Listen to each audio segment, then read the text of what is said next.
le retour des auteurs de The Promised Neverland, la fin un peu dramatique de plusieurs séries et l'arrivée d'une grande vague de nouvelles œuvres à découvrir prochainement. C'est ce que je vous propose de voir dans cette nouvelle chronique du Weekly Shonen Jump, le numéro 36-37, sorti ce mardi 11 août 2020 au Japon. On y va! Bonjour les Sakura, c'est Morgan. On se retrouve pour une nouvelle chronique du Weekly Shonen Jump. Donc, comme je le disais en introduction, le numéro 36-37 c'est un numéro double, en tout cas numérotation double. Je rappelle que ça ne veut pas dire pour autant que le numéro est 2 fois plus volumineux, c'est toujours un numéro d'à peu près 500 pages qui est proposé. Mais numéro double car il restera 2 semaines en librairie et dans les konbini au Japon. La raison c'est que on a la période de congé de Obon qui démarre cette semaine au Japon. C'est une période de congé d'environ 4 jours qui est quand même suffisamment importante pour la population japonaise pour que justement tout le temps à cette période le Weekly Shonen Jump reste 2 semaines en vente. Et parallèlement, c'est généralement la période qui est associée à des retours en famille, au fait de penser aux anciens, à ceux qui nous ont quittés. Donc c'est une période très particulière pour le Japon. Et parallèlement, ce numéro du Weekly Shonen Jump, il ne vous aura pas échappé qu'il est sorti non pas un lundi, mais un mardi. La raison de cela, c'est que le 11 août, le Japon célèbre habituellement Yamano-hi, le jour de la montagne. C'est une fête mise en place pour célébrer les reliefs japonais, pour se familiariser avec cet élément si emblématique du paysage nippon. Mais en fait, cette année, le 11 août avait été décalé en quelque sorte au 10 août, car c'était censé être le lendemain de la cérémonie de clôture des Jeux Olympiques de Tokyo. Eh bien, encore une fois, les plans ont été un peu modifiés, mais en tout cas, les jours fériés qui avaient été décalés sont restés tels quels. Donc, lundi 10 août était férié, pas de sortie de Weekly Shonen Jump, reporté au lendemain, mardi 11 août, pour un numéro qui va donc rester en vente pendant 2 semaines. Donc, je vous rappelle, comme toujours dans mes vidéos, que vous pouvez lire la plupart des chapitres qui sont parus dans le Weekly Shonen Jump sur l'application Manga Plus, qui est l'application officielle de l'éditeur Shueisha, qui propose de découvrir en anglais ou en espagnol la plupart des mangas qui sont parus chaque semaine dans le Weekly Shonen Jump, à l'exception de quelques titres. Et justement, je signalais le retour des auteurs de The Promised Neverland, mais le one-shot qu'ils signent dans ce nouveau numéro fait partie des choses sur lesquelles je reviendrai et qui ne sont pas présentes dans l'application Manga Plus, malheureusement.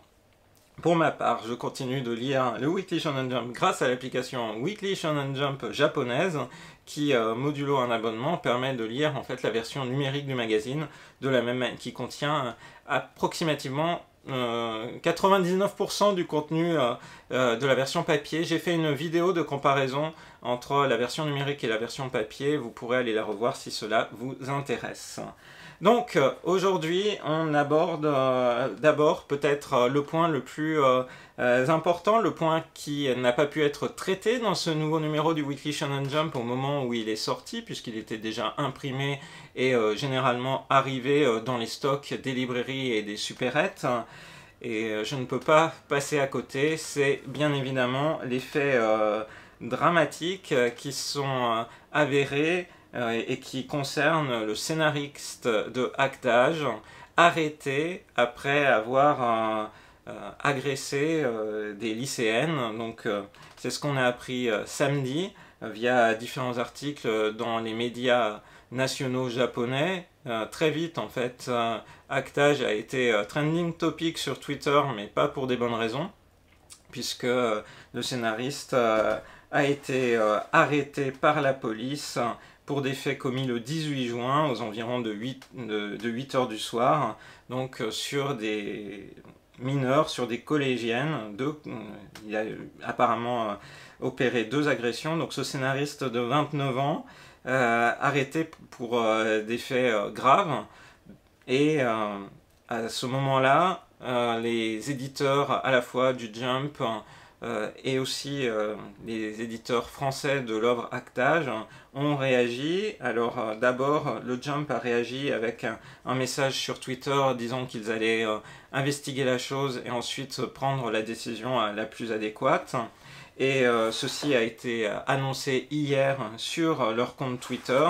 Sur leur compte Twitter, le message est aussi trouvable dans l'application Manga Plus. En fait, dans les news sur l'application Manga Plus, vous pouvez avoir le message complet qui a été diffusé par le département éditorial du Weekly Shonen Jump, qui rappelle du coup que Matsuki Tatsuya a été arrêté le 8 août.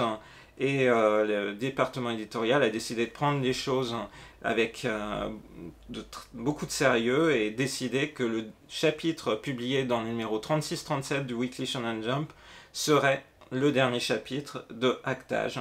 Ils expliquent qu'ils se sont aussi mis d'accord avec la dessinatrice, puisque derrière Actage, c'est un duo.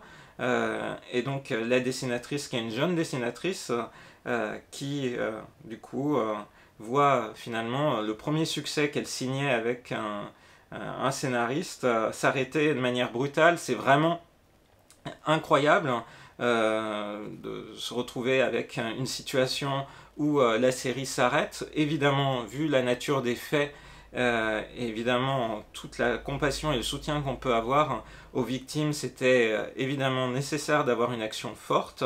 Et donc ici, les éditeurs du Jump précisent bien qu'ils reconnaissent le poids et l'importance de leur responsabilité sociale et qu'il fallait qu'ils agissent. Ils s'excusent auprès des lecteurs, reconnaissent que c'est aussi un temps difficile pour la dessinatrice qui se retrouve en quelque sorte emportée dans cette affaire, dans ce scandale sans le vouloir.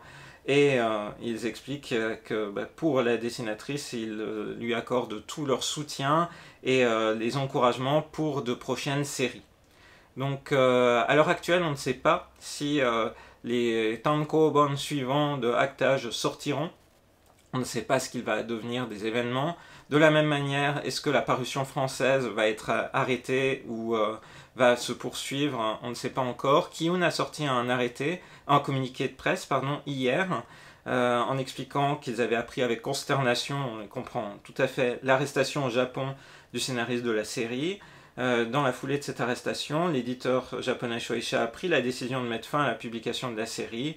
Nous sommes actuellement en discussion avec Shueisha pour régler différents aspects de notre engagement contractuel vis-à-vis de la série et nous communiquerons très prochainement sur son avenir en France.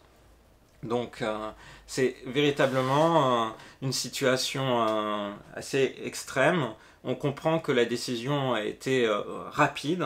Et bon, donc on va voir la suite. Ce qui est sûr, c'est que c'est le dernier chapitre de Actage qui est paru dans ce numéro 36-37, sachant que le chapitre n'a pas été traduit dans Manga Plus. Manga Plus a fait le choix, un peu à la manière de l'éditeur japonais qui décide, une fois que le magazine est sous presse, ils ne pouvaient plus rien faire, donc ils sont obligés de laisser paraître ce chapitre, mais qui décide d'arrêter la parution. Et donc dans l'application Manga Plus, vous verrez que le chapitre de cette semaine de Actage ne sera pas publié. Et donc ça fait partie, c'est véritablement la fin pour cette série, ce qui est... les comités éditoriaux du Jump évoquaient sa surprise sur le succès de cette série. C'était vraiment une première, le fait d'avoir une série au sein du Jump qui traite du métier de comédien avec autant de sérieux, une série qui était en train de monter en puissance. Là, c'est encore un nouveau coup dur pour le Jump. Le Jump va-t-il mourir? Avais-je envie initialement d'intituler cette vidéo de manière un peu provocatrice. Mais après tous les arrêts qui étaient prévus, de Kimetsu no Yaiba, The Promised Neverland, Haikyuu, donc de séries très très emblématiques du Jump, maintenant c'est une série qui était quand même lancée depuis 3 ans maintenant, qui s'arrête brutalement. C'est encore une période difficile que va traverser le Jump et l'éditeur Shueisha, après l'arrêt, après aussi la crise du coronavirus qui se fait encore sentir. Donc, moment assez incroyable. Alors, on verra ce qu'il adviendra. le Japon a, entre guillemets, malheureusement, une tendance à oublier certains faits ou à passer au-delà de choses. Donc, on ne sait pas ce qui pourrait devenir de Actage à long terme, puisque bon, dans des cas, des faits qui semblaient, alors c'est toujours difficile de juger de la gravité hein, de faits, mais on se souvient que le créateur de Rurouni Kenshin, Nobuhiro Watsuki, a été arrêté et poursuivi au tribunal, puis condamné à seulement une amende pour la possession de matériel pédopornographique. À l'époque, quand il a été mis en cause, l'éditeur Shueisha a décidé de suspendre la parution de la suite de Rurouni Kenshin dans Jump SQ, c'était en 2016, 2017 plus exactement, et ensuite la parution, une fois qu'il a été condamné à une amende, pas de prison, a repris moins d'une année plus tard, ce qui était d'un point de vue occidental un peu surprenant. Et de la même manière, l'auteur de Toriko, donc Mitsutoshi Shimabukuro, avant le succès de Toriko, avait signé une autre série dont la parution a duré près de 5 ans dans le Weekly Shonen Jump entre 1997 et 2002, et avait été arrêté à l'été 2002 pour des faits d'obscénité avec une jeune adolescente de 16 ans qu'il avait payée en échange de ses actes. Donc à ce moment-là, là encore, l'éditeur Shueisha avait pris une décision très rapide, mais quelques années plus tard, en fait, le manga a eu des chapitres supplémentaires qui l'ont conclu de manière propre, entre guillemets, hein, et finalement, le créateur en question a signé de nouveau un contrat avec l'éditeur Shueisha pour le succès qu'on connaît hein, de Toriko. Donc c'est toujours difficile avec la culture japonaise de voir comment ça va se passer pour la suite. Donc très difficile de faire des éléments moyen terme, long terme, sachant aussi qu'évidemment la société mondiale a changé. MeToo est un élément, le hashtag MeToo et tous les éléments autour de dénonciation de tout ce qui était agression sexuelle a eu une importance forte à travers le monde. Donc c'est aussi peut-être des choses qui ne pourraient pas se reproduire, c'est-à-dire d'avoir un auteur qui est ainsi poursuivi et condamné et que le même éditeur re-signe après pour une nouvelle œuvre. Donc voilà. Je ne pouvais pas ne pas parler de cet élément-là, puisque du coup, dans ce numéro du Weekly Shonen Jump, on retrouve Actage en couverture, comme les autres séries du Jump, mais c'est donc la dernière fois, et la prochaine fois, ce sera, la série ne sera plus présente dans le magazine.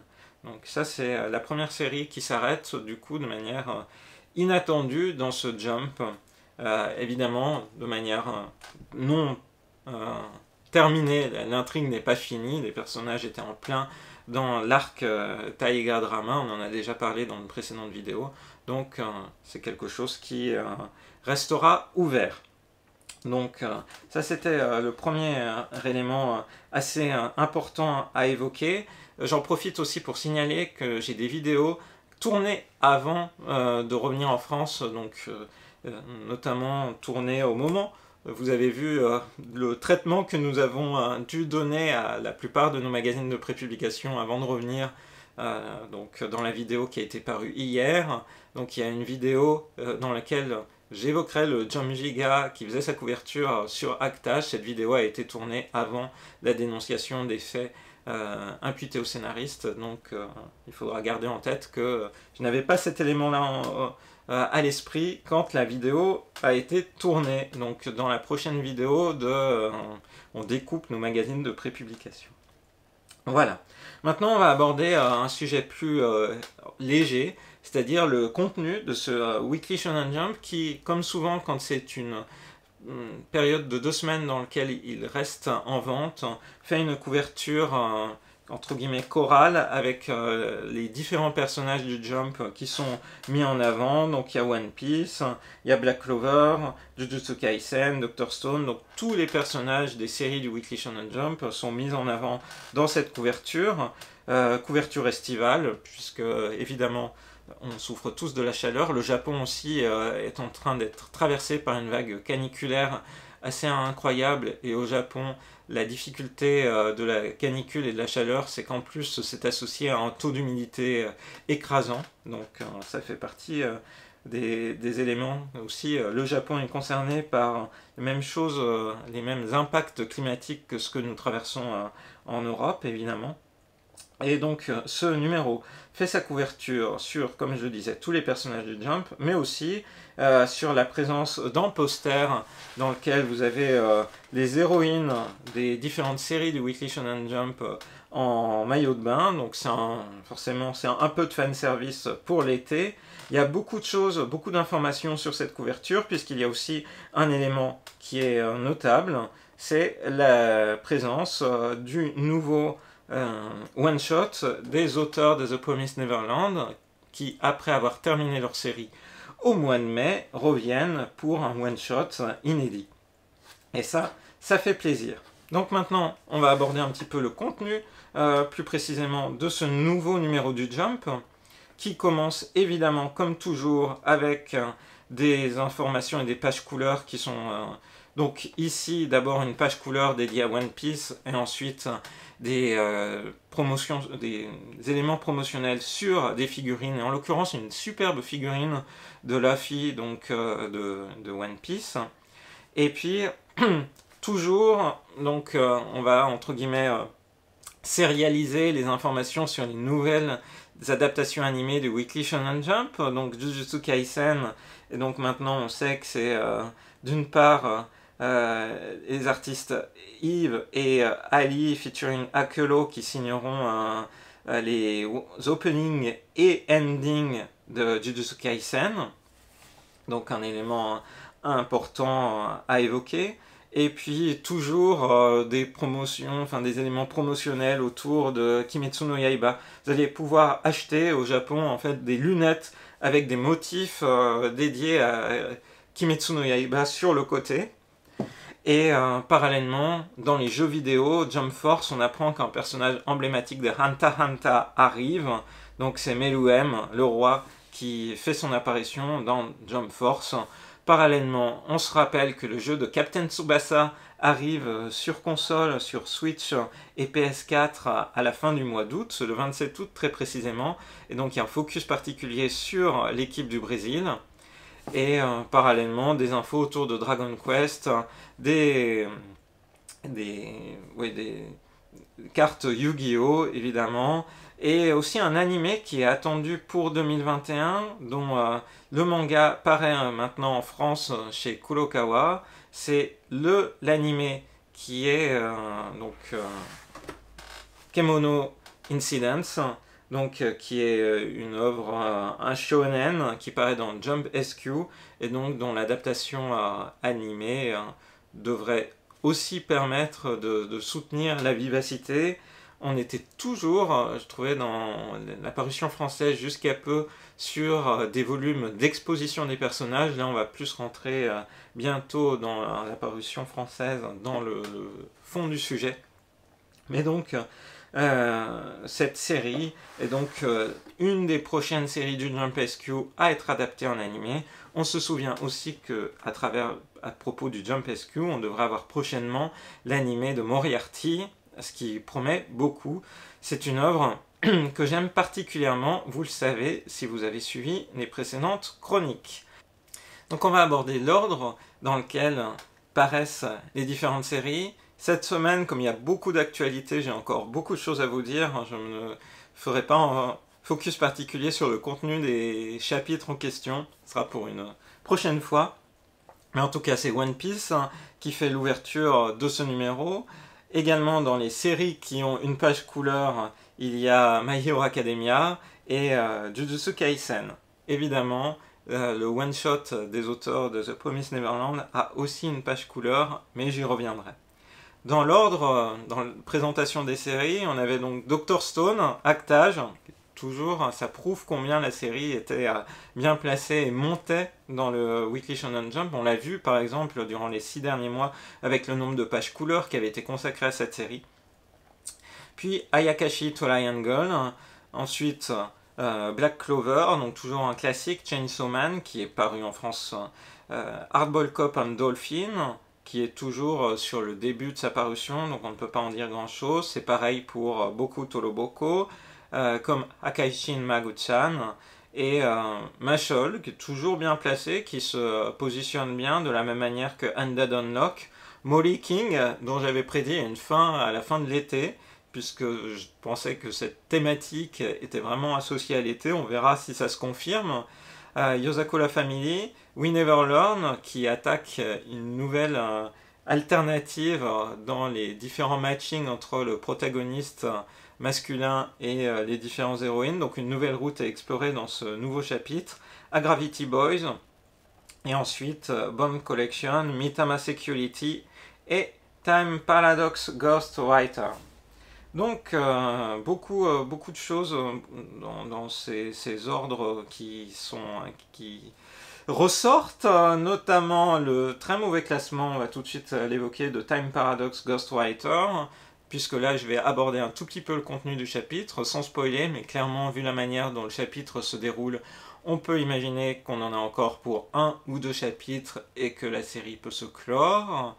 La série n'a pas rencontré son succès, on peut imaginer que sa thématique n'était pas adéquate eu égard au public que le Weekly Shonen Jump cherche à satisfaire à l'heure actuelle.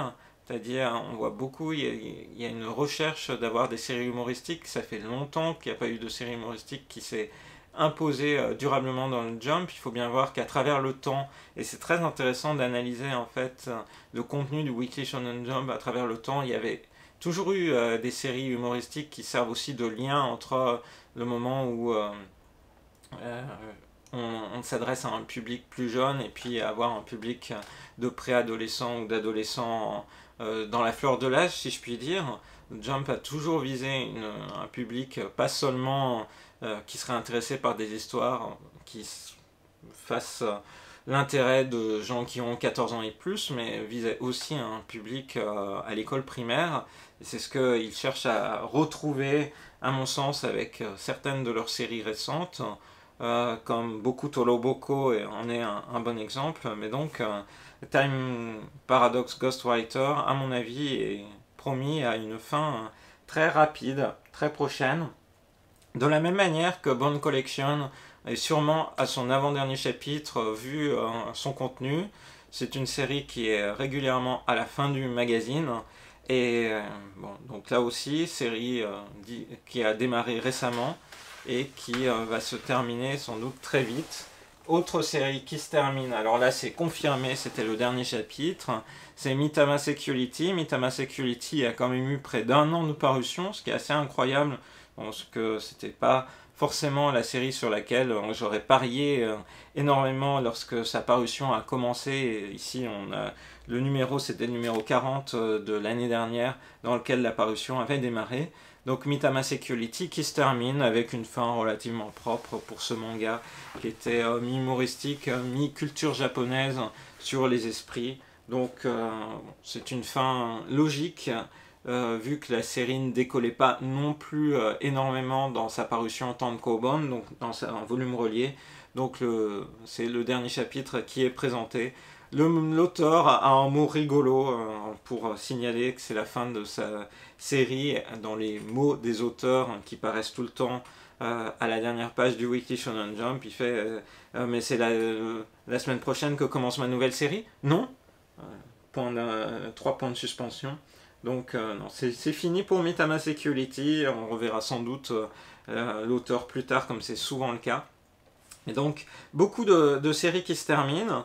Et série qui se termine veut dire, évidemment, il va falloir d'avoir des nouvelles séries, des nouvelles arrivées dans le Weekly Shonen Jump. Donc là, on vit plusieurs vagues de tentatives de nouvelles séries. Là, de nouveau, on a 4 séries qui sont annoncées. Une série courte qui, dès le départ, est annoncée pour ne faire que 4 chapitres. Et 3 autres séries qu'on va découvrir progressivement à partir du prochain numéro du Weekly Shonen Jump qui paraîtra le 24 août. Donc cette fois-ci, bel et bien un lundi. Cette vague de nouvelles séries va démarrer avec un gros morceau, avec le retour de l'auteur de Bleach, Taito Kubo, pour une série qui ne fera que 4 chapitres. C'est Burn the Witch, donc c'est un spin-off de Bleach, qui avait déjà eu un one-shot paru en 2018, mais là avec une série plus longue, qui accompagnera l'adaptation animée en film de cet univers, Burn the Witch, et on sait aussi, à mon avis, que ça servira de rampe de lancement à l'adaptation animée de la suite de Bleach. Donc beaucoup de choses pour Taito Kubo qui vont arriver. Burn the Witch fera la couverture du prochain Weekly Shonen Jump, c'est une bonne nouvelle, ça fait plaisir de revoir Taito Kubo en couverture de ce magazine emblématique du shonen manga. Et par ailleurs, le chapitre sera un gros chapitre qui fera plus de 50 pages. Donc ça nous promet du bon contenu avec 57 pages à découvrir pour plonger dans cet univers. Et parallèlement, donc ensuite, chaque semaine, il y aura une nouvelle série qui apparaîtra dans le Weekly Shonen Jump. On commencera du coup par le numéro 39 dans lequel on découvrira Honomieru Shonen, dont le dessinateur est Matsuura Kenro, qui avait signé une précédente série dans le Weekly Shonen Jump. Et si je l'évoque, c'est parce que cette série-là arrive en France. C'était seulement en 3 volumes, la série avait été arrêtée assez rapidement. Mais donc, c'est Tokyo Shinobi Squad qui va paraître voilà, en France chez l'éditeur Kazemanga à partir du 2 septembre. Donc, ce dessinateur revient en duo pour un nouveau shonen manga à découvrir très prochainement. Parallèlement, 2 autres séries arrivent, Kokosei Kazoku, par l'auteur d'un manga d'humour de 16 volumes qui était paru entre 2013 et 2017 dans le Jump, donc qui avait bien marché. Et puis la dernière série, c'est Bokura no Ketsume, donc qui sera à découvrir très prochainement. Donc c'est les 3 séries qui vont arriver en plus de Burn the Witch qu'on a hâte de voir dans le Weekly Shonen Jump. Donc ça c'était des éléments à propos des séries qui sortent et des séries qui rentrent. Et puis je ne peux pas faire cette chronique sans évoquer 2 matériaux inédits que vous ne trouverez pas sur l'application Manga Plus. Le premier matériau inédit, c'est donc les pages qui sont consacrées aux auteurs de The Promised Neverland, puisque déjà il y a une page couleur très jolie que je ne montrerai pas pour des raisons de droit, toujours très respectueux de ce que j'intègre dans mes vidéos. Donc d'autant plus que cette page couleur spoil vraiment ce qui se passe après la fin de The Promised Neverland. Donc je ne pourrais pas vous montrer ce qu'il en est, mais il y a une page couleur inédite qui rappelle que le 19e tome de The Promised Neverland est paru au Japon et que le 20e tome est prévu pour le mois d'octobre. Parallèlement, il y a une image visuelle illustrative pour l'arrivée au mois de janvier 2021 de la 2e saison de l'animé adapté de The Promised Neverland dans la case Noitamina qui passe à 25h25 comme appellent les japonais les heures. Donc 25h25 c'est 1h25 donc le jeudi soir, donc toutes les semaines à découvrir en janvier.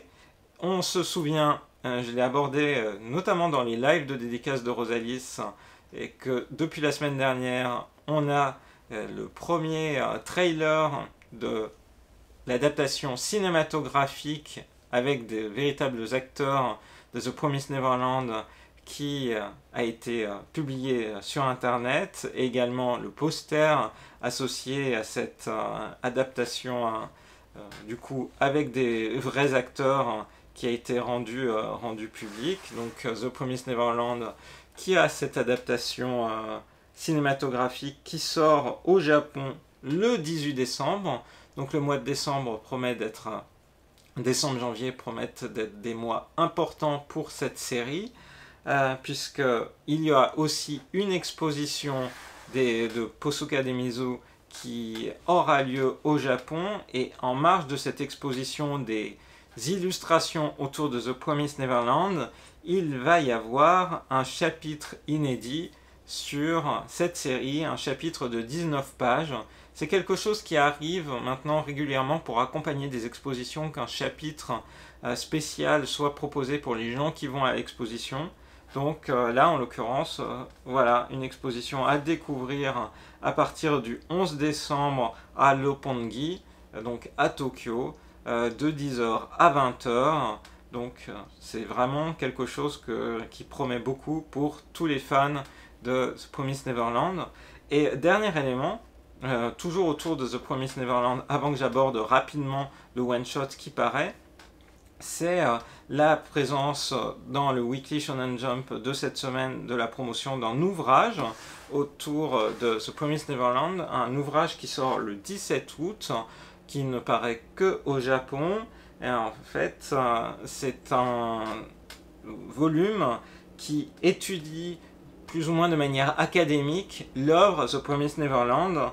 Par exemple, il est évoqué dans les questions qui figurent carrément sur la couverture. C'est par exemple ces monstres, d'où vient le modèle de ces monstres, donc de ces démons qui apparaissent dans The Promised Neverland, et beaucoup d'autres questions qui seront abordées, comme les influences de la culture occidentale sur l'œuvre, l'anglais aussi, donc toute la culture occidentale et son influence pour la bonne compréhension de The Promised Neverland. Donc un ouvrage de Kei Toda, pour ceux qui lisent le japonais, ça promet d'être une mine d'or en termes d'analyse de la manière dont l'œuvre The Promised Neverland a été écrite, et ça montre aussi la manière dont cette série, dont cette histoire a été travaillée et s'inspire de beaucoup d'éléments et mérite du coup une lecture académique. Je trouve ça vraiment intéressant. Ce n'est pas le fanbook The Promised Neverland, il y aura un fanbook The Promised Neverland qui répondra aux questions que les uns et les autres peuvent se poser, par exemple sur les différents codes utilisés dans la série, ou alors qui révélera des choses à propos des premiers drafts de telle ou telle planche et de modifications qui ont été apportées entre le Nemu et puis la planche finale, pour ne pas révéler trop de choses. Donc ce fanbook là est prévu à la fin de l'année, mais ce n'est pas le fanbook qui paraît du coup ici le 17 août, mais c'est bien un ouvrage académique, donc vraiment qui sera intéressant à suivre et à découvrir pour en savoir plus sur la série. Et dernier élément que vous ne trouverez pas dans l'application Manga Plus, et qui est dans le volume papier et dans la version numérique du Weekly Shonen Jump, c'est un petit livret estival avec 1 à 2 planches par série, qui reprend les différents héros, les différentes séries qui paraissent dans le Weekly Shonen Jump, et qui replace les personnages. C'est grosso modo un petit livret, si je puis dire, de fanservice, mais qui permet de véritablement retrouver les personnages dans des situations typiques de l'été japonais. Donc c'est un élément assez important. Donc on retrouve ainsi les héros de My Hero Academia dans la mer, avec par exemple Deku qui se retrouve à lutter contre un drôle de cachalot. Donc beaucoup de scènes de plage avec toutes les malentendus qu'on peut imaginer. À la plage, on mange des brochettes, on tape, comme les héros de Dr Stone, des suikas, c'est-à-dire des pastèques. Et bon, donc plein de petits éléments comme ça. On fait des feux d'artifice, on s'aère avec un uchiwa au matsuri, comme les protagonistes de Mitama Security, ou encore on fait de la plongée, et on ne manque pas de manger un kakigori. Les kakigori, c'est cette glace pilée japonaise sur laquelle on met un petit sirop, et qui est vraiment tellement emblématique de l'été.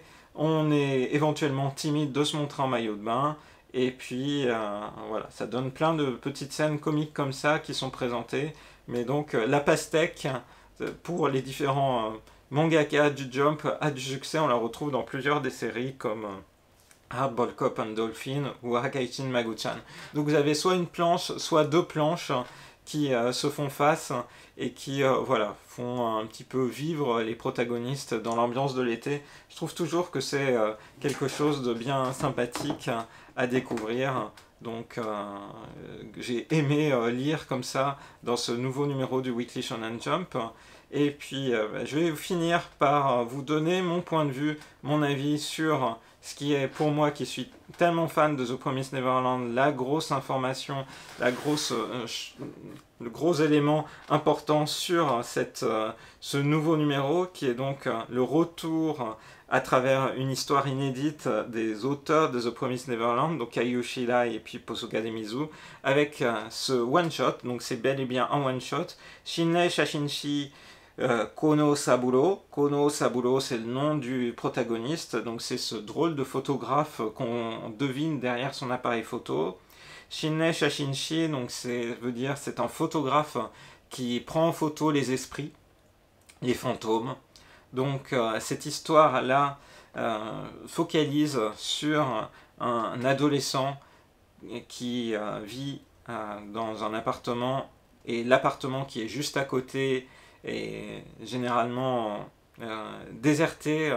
Les locataires se succèdent les uns après les autres en criant et en étant effrayés, jusqu'au jour où ce fameux Kono Saburo apparaît. Il vient se présenter auprès du protagoniste, et il explique qu'il prend en photo les esprits.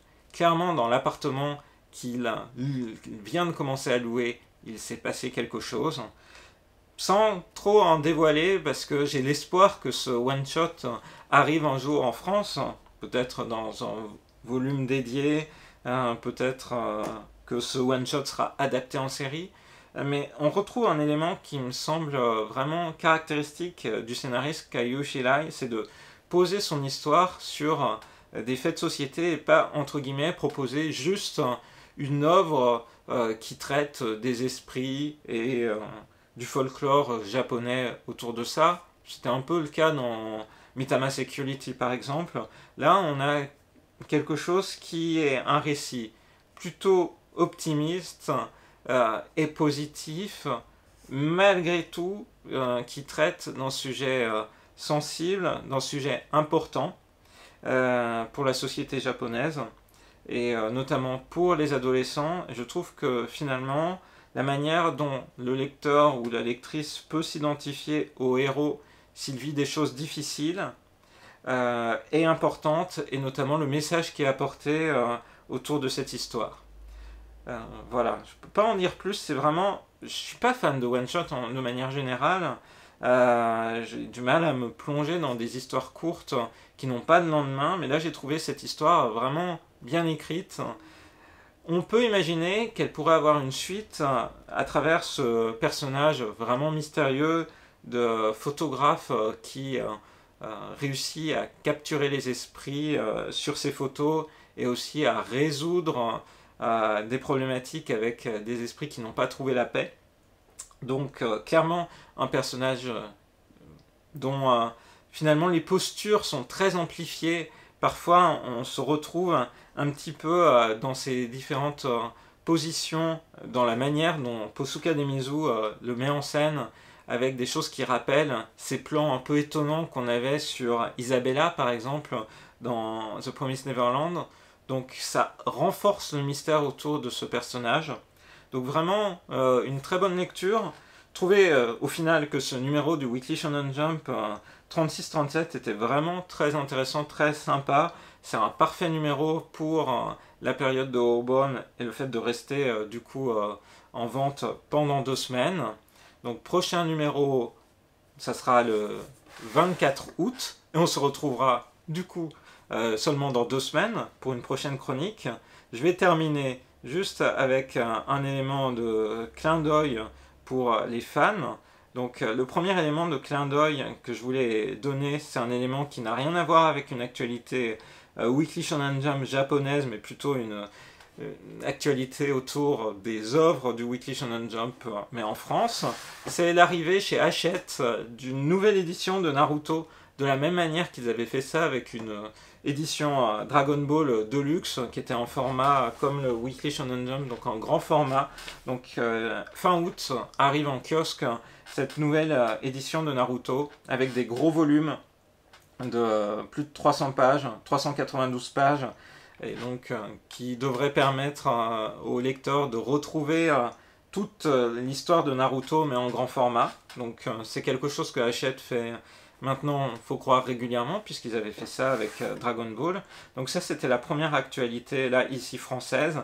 Et puis la deuxième actualité autour des séries du Jump, c'est une actualité qui montre combien Kimetsu no Yaiba plaît à un public pas seulement ados, mais aussi aux enfants au Japon. J'étais surpris de découvrir par exemple que des jeunes enfants qui sont tout juste au primaire, auprès de mes collègues, lisent par exemple Kimetsu no Yaiba. Et donc Kimetsu no Yaiba qui va avoir une déclinaison sous forme de jouets des différents sabres. Et donc on voit par exemple le sabre de Tanjiro qui sera mis en vente chez Bandai, et donc c'est véritablement un jouet ici puisque ça fera du bruit. C'est vraiment un peu comme les sabres de série de Super Sentai que vous pourrez acquérir à partir de fin octobre au Japon, donc avec tous les bruitages associés, et vraiment une impression jouet, mais c'est sympa de voir ces déclinaisons, ces produits dérivés. Voilà, donc Kimetsu no Yaiba, on se rappelle, le film sortira le 16 octobre, donc la parution de jouets à cette période-là n'est pas tellement étonnante. Voilà, j'espère que cette longue chronique du Weekly Shonen Jump 36-37 vous aura intéressé. N'hésitez pas à partager en commentaire vos impressions sur la situation du Jump qui traverse clairement une période difficile. Je l'avais évoqué déjà auparavant avec le fait que plus de la moitié des séries présentes dans le magazine sont des séries qui ont démarré en 2020, et là ça va continuer à s'amplifier avec la fin de Mitama Security d'une part et la fin du hit en puissance qui était Actage. Donc j'espère qu'on retrouvera de nouvelles séries fortes dans le Jump dans les prochaines semaines, dans les prochains mois, et on se retrouvera pour en discuter dans de prochaines vidéos. A bientôt, bye bye.